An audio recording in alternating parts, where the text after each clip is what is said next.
Hello, America. The folks at Wonderful Pistachios have asked me to help sell their product. So a few years ago, Stephen Colbert made this commercial. But come on, they're wonderful. I'm wonderful.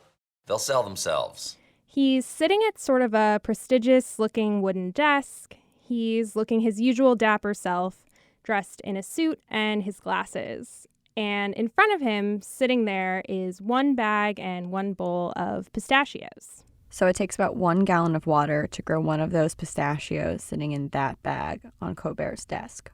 You mean one bag of pistachios? No. 1 nut. I'm sorry, what? Pistachio. Wait for it. Pistachio. Yep.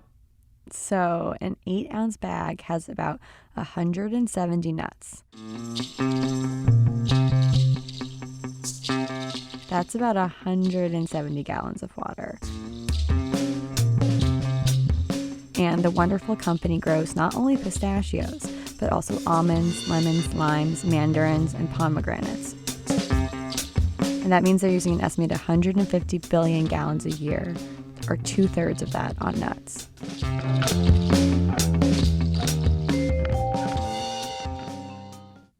I'm your host, Michaela Tindera, and this is Priceless.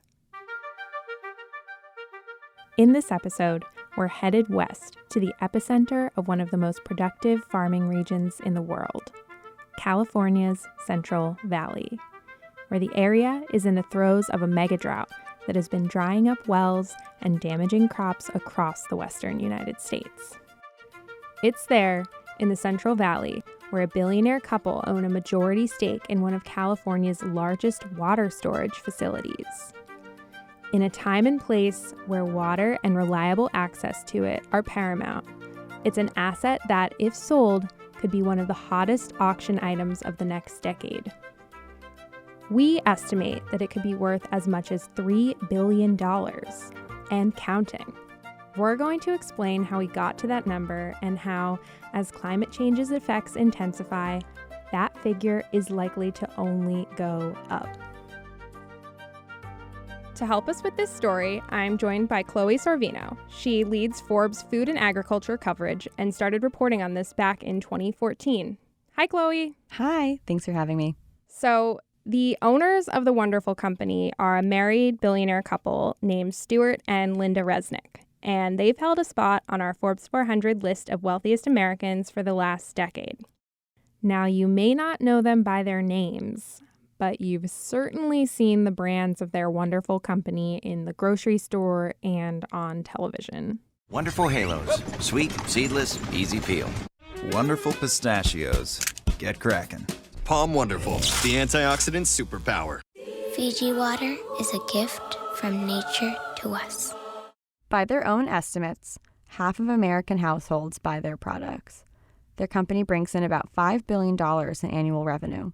Based on that, we estimate that Stewart and Lynda Resnick have a net worth of $8 billion today.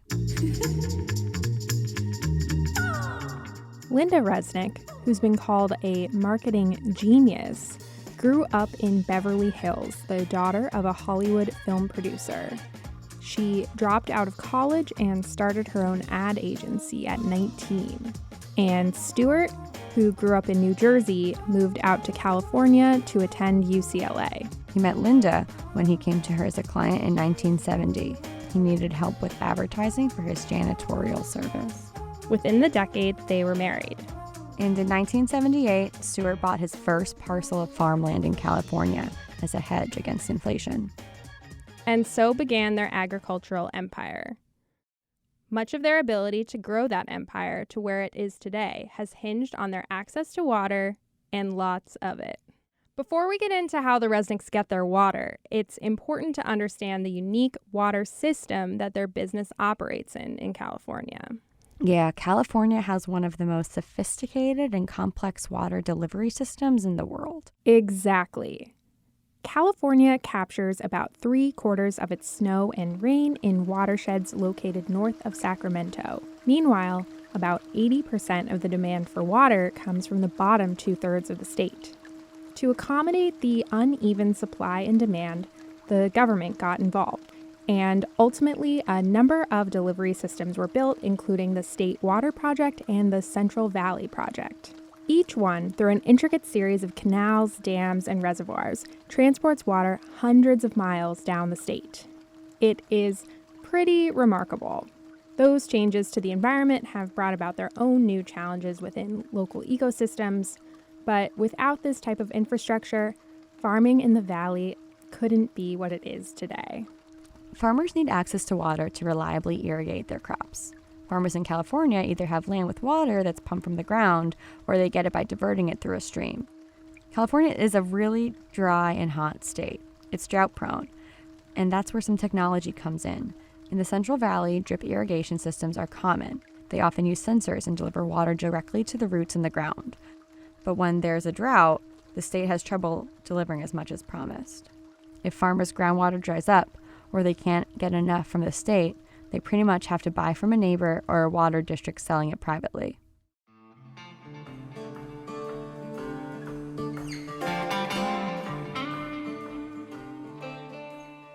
In 1988, California was 1 year into a 6-year-long drought when the California Department of Water Resources bought lands in Kern County for $31 million from the conglomerate Tenneco West. Over the next few years, the department spent millions more on additional construction, environmental and water quality studies. During much of that time, the drought continued on.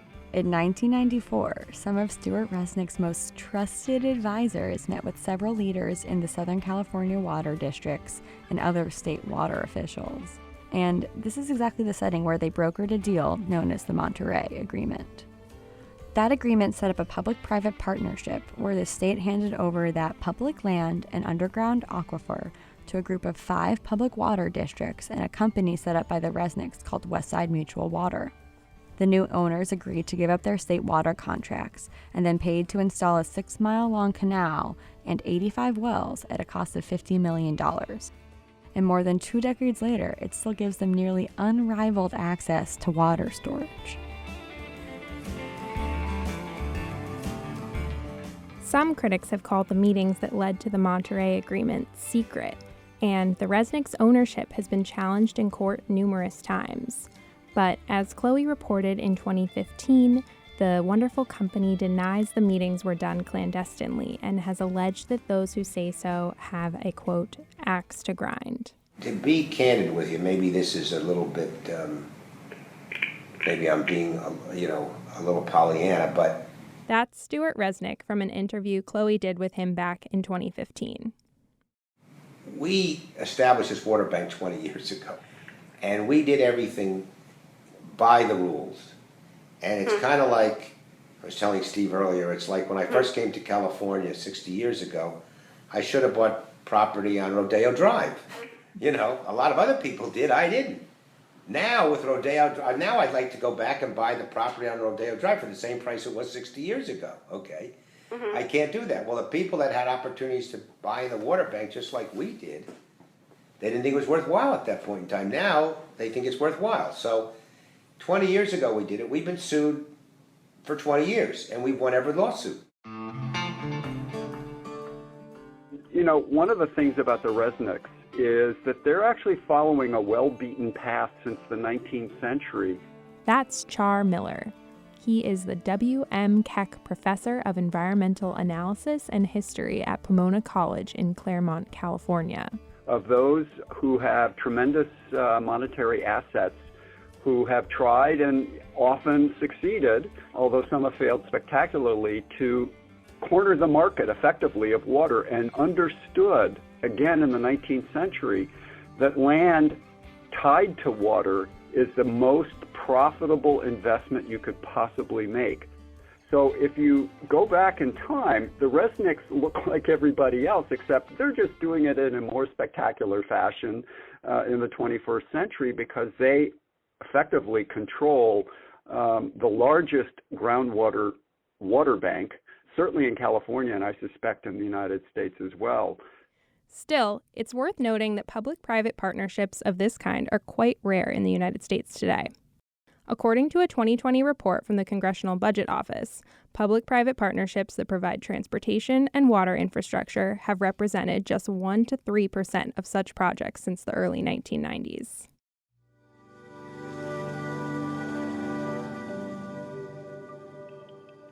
From above, the Kern Water Bank looks sort of like a gigantic, shallow pond.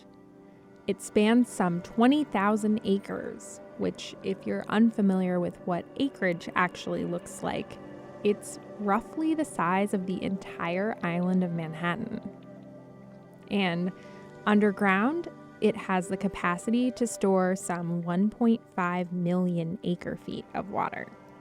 An acre-foot is just the weird measurement in the world of water that is used as like the most basic measurement. So it means it's the amount of water that it takes to cover 1 acre of land with 1 foot of water. 1 acre-foot is the equivalent of 326,000 gallons of water. And so 1.5 million acre-feet is about 500 billion gallons of water. These are really big numbers to try to picture, so let's think about it this way. 2 acre-feet would fill up an Olympic-sized swimming pool. So that means that this water bank's capacity is the equivalent of 750,000 Olympic-sized swimming pools.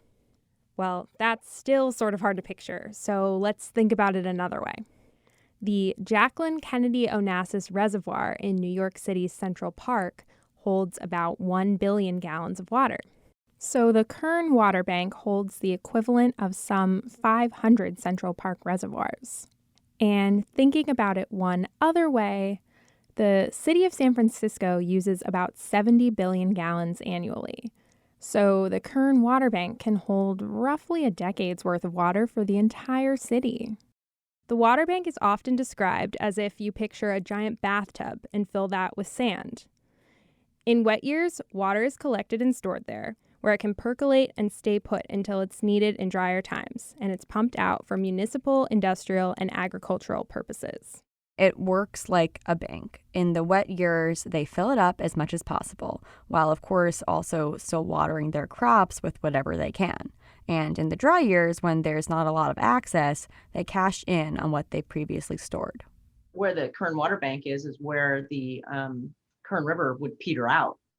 That's Lois Henry. She's the CEO and editor-in-chief of nonprofit newsroom SJV Water.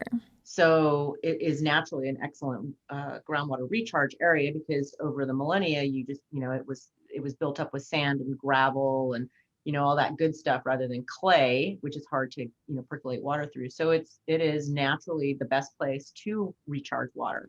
Lois is the expert when it comes to water in California. The Central Valley is the place where water impacts everyday life. They have been underserved for years, and Lois knows that so deeply. She's one of the few journalists who has kept an eye on these crucial issues for years. Kern Groundwater Bank continues to be, I think, the absolute jewel of banking and recharge in California, bar none. And that means it's the best in the world, because if you're the best in California, you're the best in the world. I have 5 farms, and underneath all my farms runs a big giant aquifer that's like an underground lake. That's and so I have cool. pumping rights. That means I get to take the water. Right? It's very important because someday water's going to be more precious than gold, and people are going to kill each other to try to get that water. Oh, hey, Con, don't listen to him. Right, sorry. But I'm going to have the water, and I'll share it with you. That's the character Connor Roy from the very first episode of the hit HBO series Succession. If you haven't seen it, it's about the fictitious billionaire Roy family whose fortune stems from a massive media and entertainment empire. They have all the trappings of a billionaire family. The yachts, the helicopters, the countryside estates. So, of course, it's no surprise that one of the Roy family members might also hold a stake in something with as much potential for value as water. The Kern Groundwater Bank is a huge, huge asset. That's Lois again. I mean, it's almost incalculable to understand how valuable it is. But in fact, that's exactly what Chloe set out to determine. How much is the Resnicks' stake in Kern worth? They were originally super excited about having me out At least that's what I was told. Chloe first started looking into the value of Kern Water Bank back in 2014. Then, the next year when she was reporting a Forbes magazine feature on the couple, and California was in the midst of its previous drought, she made a plan that summer to go out to California to see the wonderful company's farming operation in person. I was also told that I would get to have a private plane ride from LA to the Central Valley to tour their farms, their processing plants, and have the full shebang. But, as I started digging more and more into their water rights, all the water valuations, and how they really control so much water in California, and as my questions kept on coming, eventually they pulled all of that back. So instead, she took a different approach. I convinced a friend of mine who works at Apple to drive me about 2.5 hours from LA into the Central Valley. A lot of the fields are visible from public streets and the main highway.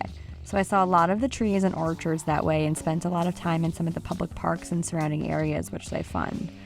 The drought was really raging. It was dry everywhere except for this super, super lush land, which was their orchards. There were little tumbleweeds almost everywhere I could see, even though if you got into the orchards, they were using a lot of drip irrigation, and so there would be grasses and lush areas right around the root systems of these trees. That fall, back in 2015, in Chloe's magazine feature, she reported that amid the drought that was happening then, the Resnicks had an estimated 57% stake in the Kern Bank that was worth at least $250 million. So, how did she come up with that estimate? Owning water or access to water storage is a pretty weird thing. And experts like Lois have called it incalculable or priceless. But I really want to try to put a price tag on it because theoretically, if the Resnicks decide to sell their stake in the water bank, it could be one of the hottest auction items of the next decade. And my God, the bidding war would be intense. That's Char Miller again. They hold all the cards, or 57% of them anyway, and that gives them an extraordinary hold over a really precious, valuable resource in a place that has been profoundly and importantly one of the bread baskets of the United States, or at least the fruit basket and nut basket of the United States. That, it seems to me, would bring in not just outside capital from California, but international capital, because to get that 57% or some version of it in a climate-charged world is, frankly, priceless.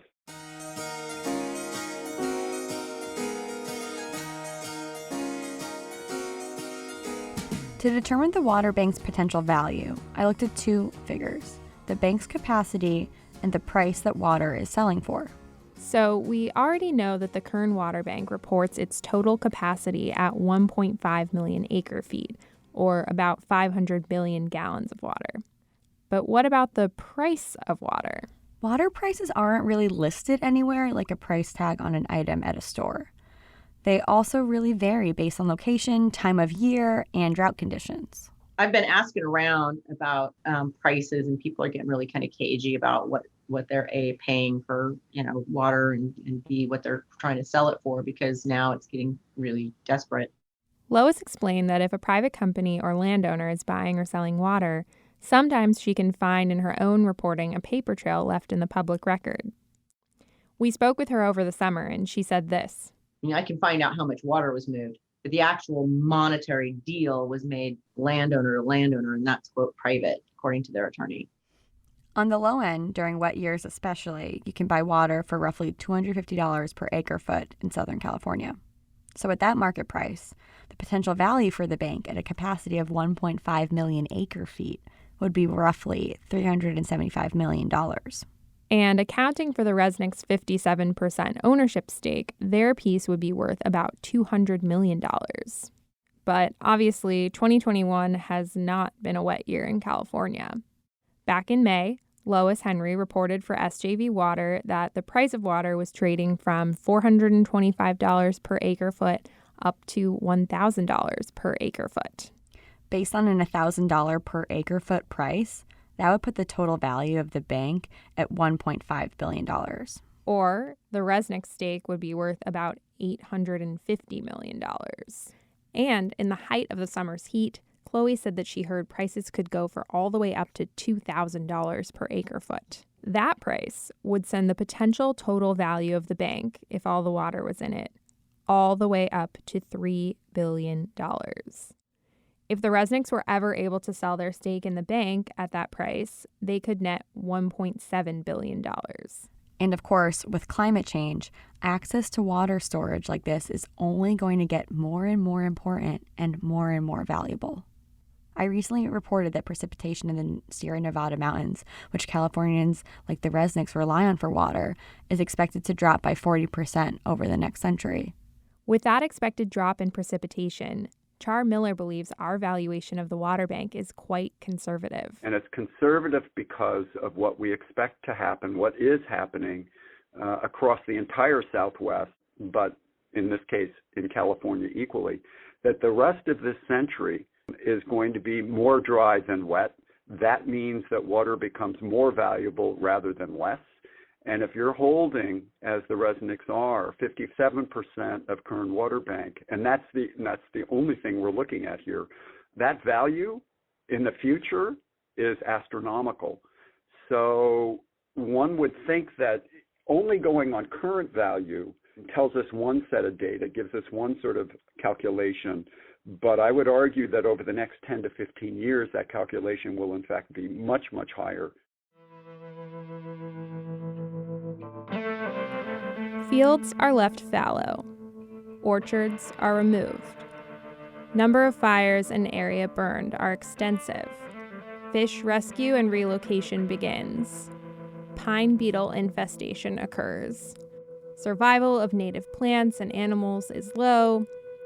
Wildlife death is widespread. Algae blooms appear. This may sound like something out of a post-apocalyptic novel, but actually, it's the description from the U.S. Drought Monitor of the type of drought that nearly 1/2 of California experienced this year. And of course, this type of drought means if you need water, you'll likely have to pay dearly for it. Despite the wonderful company's access to this water bank and the implementation of water-saving irrigation techniques, Chloe reported in 2015 that amid that drought, the wonderful company expected their own production of almond trees to drop 20% and pistachios to drop 60% that year. How could this be possible? How could an agricultural business have access to a water source that has the capacity to fulfill the city of San Francisco's water needs for several years and not have enough for its own orchards? According to the Kern Water Bank Authority, the water bank is for the benefit of its members and their constituents, including more than 400 farmers and tens of thousands of residents in Bakersfield and Kern County. In September, a representative from the Kern Water Bank Authority told us that the water bank was about 2/3 of the way full of water. However, the water bank has an annual pumping limit of 240,000 acre-feet per year, or about 78 billion gallons. That limit is in place for a number of ecological reasons, but mainly it's because if too much water is pumped out too quickly, the ground literally starts to sink. That's known as a process called subsidence. It also means that all of the Kern Bank's users can only remove about 15% of the bank's capacity every year. But as we mentioned at the beginning of the episode, we estimated that Wonderful's agricultural operation uses about 150 billion gallons of water per year, a number that Wonderful says is high, but didn't elaborate more. That's a severe limitation on what Stewart probably hoped decades ago would have been unfettered access to water.